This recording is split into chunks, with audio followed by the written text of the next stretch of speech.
Just taking a nice twilight walk on May 31st, 2026. Starting to get a little chilly.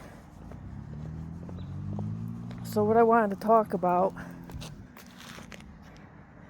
since I hear a lot of conversation and experience it myself, all the inflation, everything just going up, up.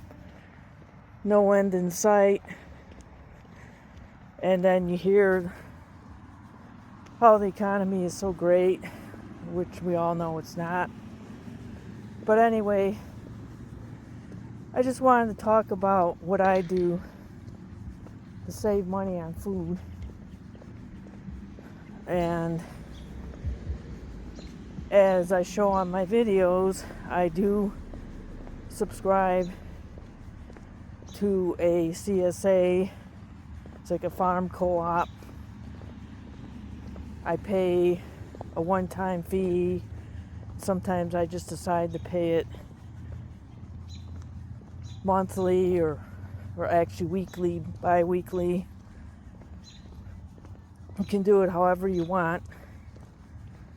But I've tried both ways, and it's very convenient. But that's my main source of food, is CSA Fresh Forks, and I subscribe to it year round. There's 2 seasons, winter and summer. And I find, even though you can say the prices of some items is expensive, it's all high quality, whole food. And that's the key. The food should not be processed or overly processed.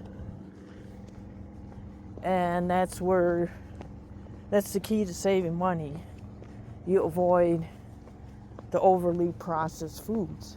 So you can not be in the CSA and you can still save money by sticking to the perimeter of the store, as they say, and you try to avoid processed foods whenever possible.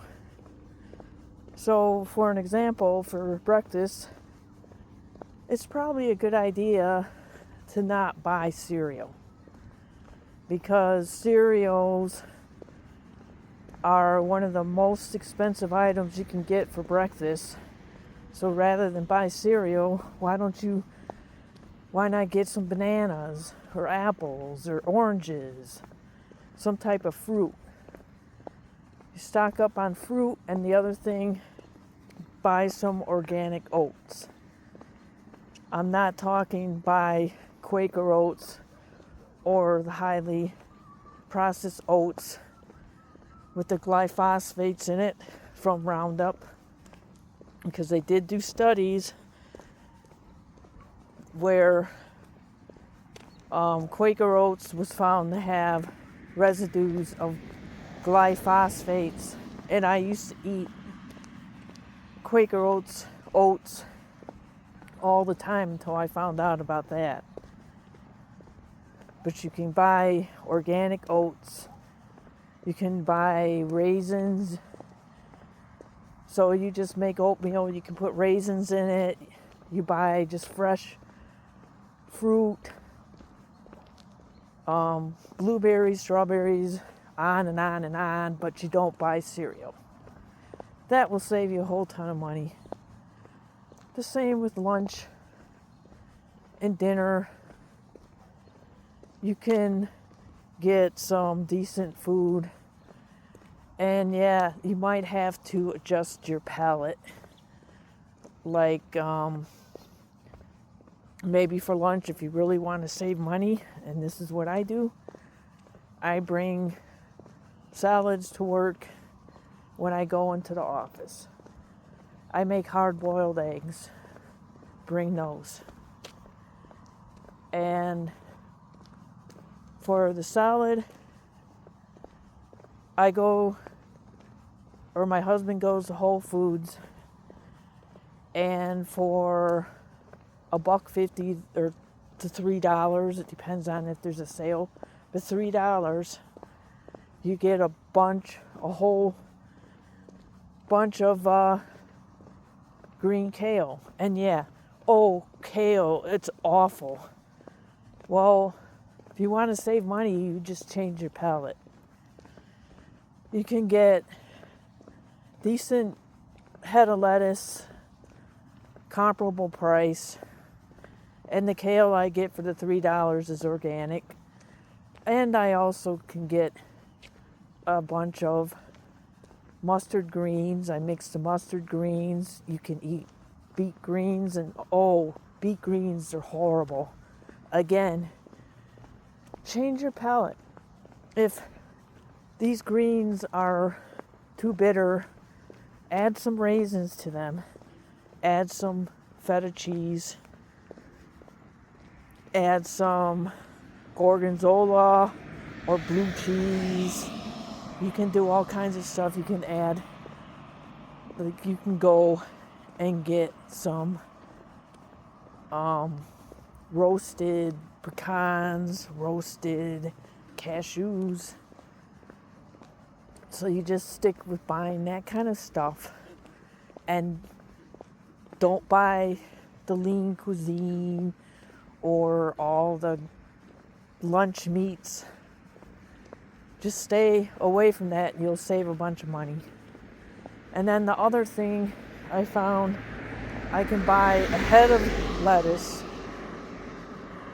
green or red, pay $4 or $5, and that head of lettuce lasts and lasts and lasts. And mind you, I don't have a house full of kids, just my husband and me, but we still can make several meals out of that head of lettuce.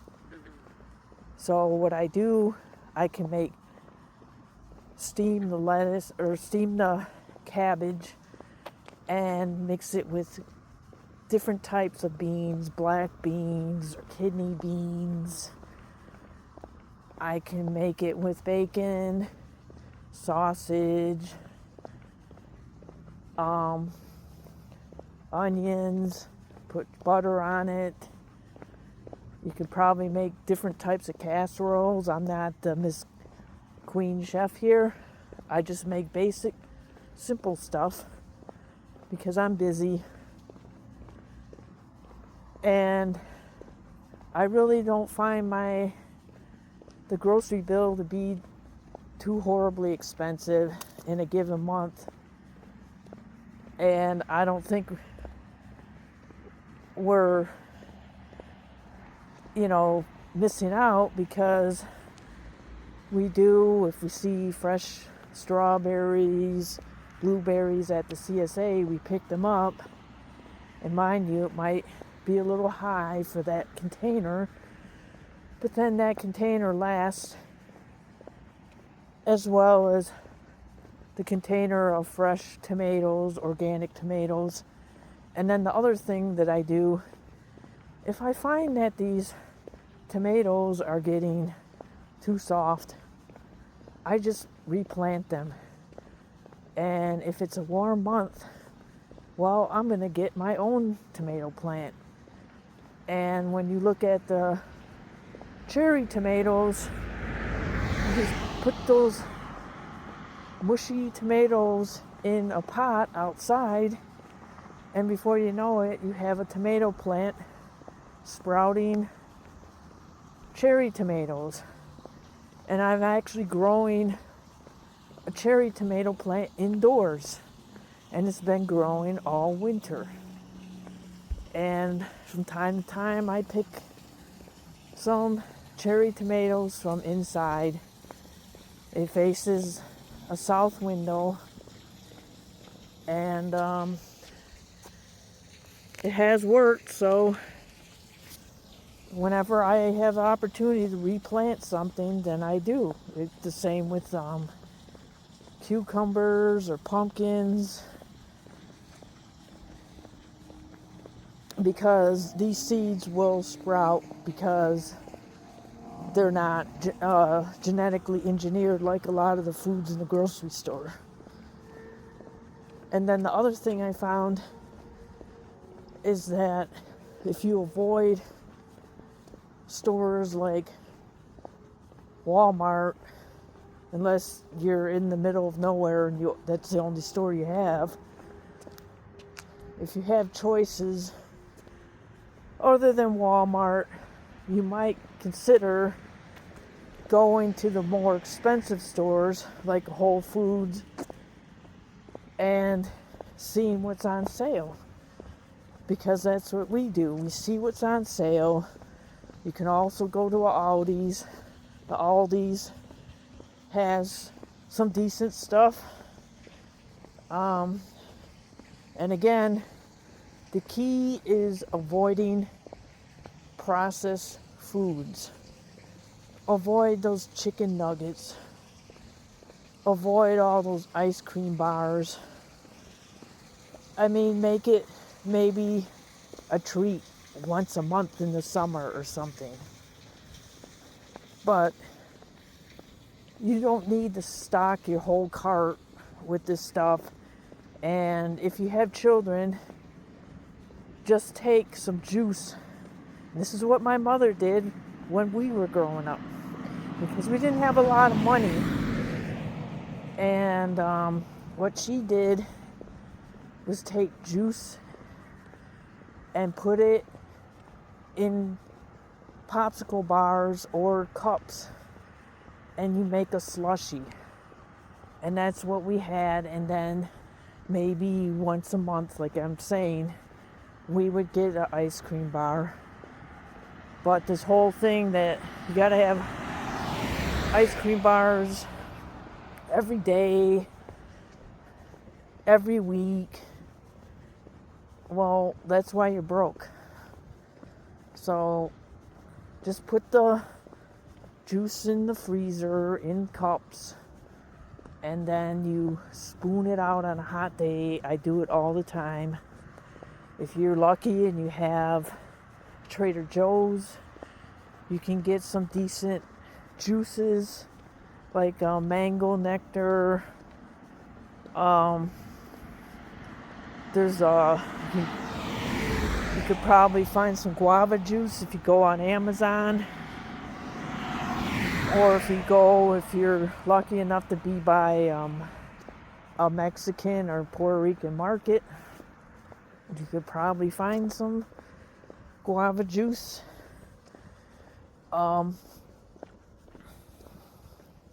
So they might be at the ethnic markets, these different things.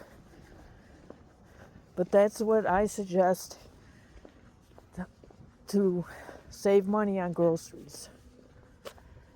And then, while I'm at it, I might as well talk about gas.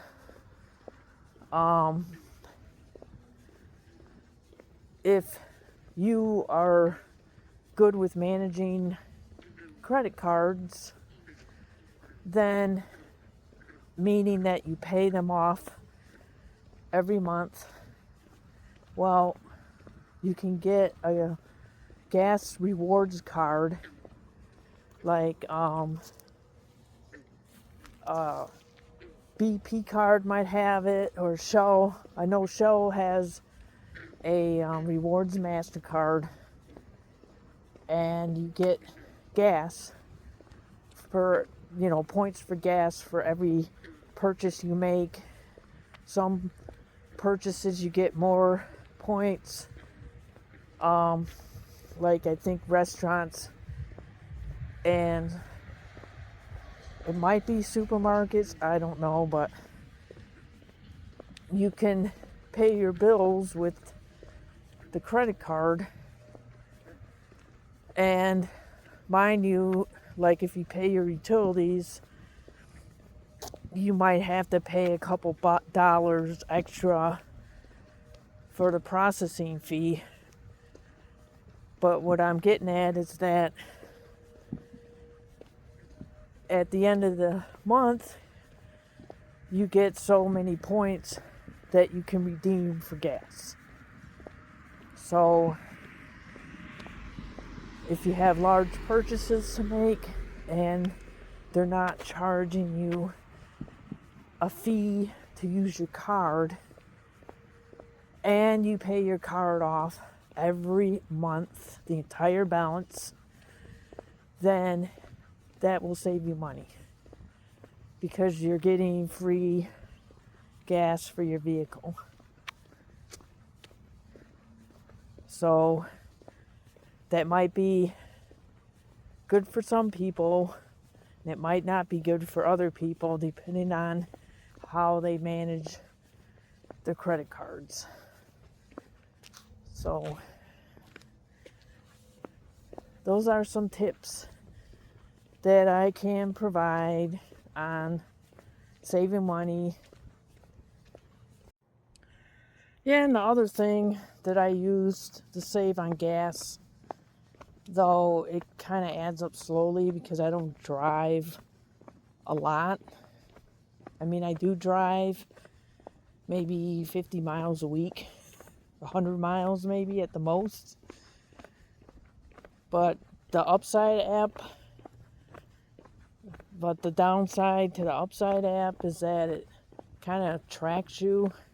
So what I did, I have a phone I don't use too often because I have another line for that purpose. It's like a burn phone type of thing. So I don't have to put apps on my regular phone, and I just keep this phone at the house. So I put the Upside app on that, and then when I'm going to fill up, I do go on the Upside and say I'm going to this station. Then you have to have your gas card in there, and that's the downside. I don't like having my gas card stored there, but if you want to save money, I mean, for somebody who's commuting an hour every day, I would think that the Upside app can probably save you some money that you notice. And the thing is, the money is credited to your Upside account, and then once it reaches $10, you can redeem it. So I put mine on Amazon, and then whenever I have to get something from Amazon, I use it to credit that purchase. And the points do add up. I think I got the $10 within like 3-4 months. So that's another way to save money. Yeah, the thing I used to really love was rice-a-roni. And those Knorr packets of soup. Just all those packets that you would just add water to it. And that's kind of how I lived. Then I used to go out for lunch a lot when I was in Chicago. Dinner, sometime, like we were going out to dinner a lot. And it just got old after a while. And now I just have no desire, because you eat those kinds of lunches, those kinds of meals, and you're tired. You get that feeling that you want to just take a siesta for the afternoon. And when I eat now, I don't get that. I don't feel tired. I have the salad. I have the I even eat the artichokes. You can get a packet of artichokes from Trader Joe's, for example. or you can get them in the jar and then you can bring them to work in your cooler or whatever. I eat banana chips. You might think this is gross. I eat seaweed. Just that kind of stuff. During the day, maybe a piece of chocolate, dark chocolate, and I don't feel tired. I don't get the urge to fall asleep. So again, some more tips.